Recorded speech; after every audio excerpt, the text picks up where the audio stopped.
I'm just making my evening pudding, and in here I've got fresh chopped up mango, a couple of slices, and some fresh raspberries.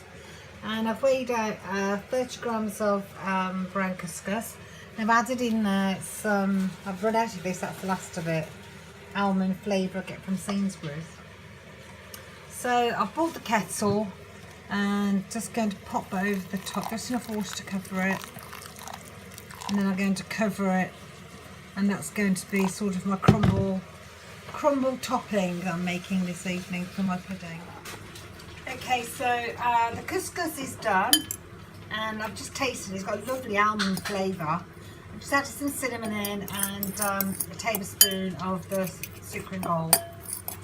So that's the topping.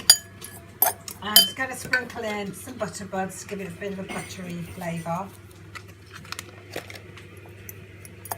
Okay, and that's it. That's going to top the fruit. A few almonds on top, or I might use some fennel seeds because I'm really into that.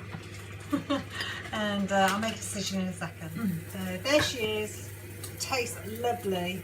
Now I did microwave the fruit for about a minute and a half, just to soften it slightly. Fennel seeds on top, quick spray of fry light, and that's going in the oven for around about 30 minutes. Well, that's turned out really well. Absolutely beautiful colour as well. I'm really pleased with that, and I'm looking forward to eating it. And it's another take on a crumble, I expect.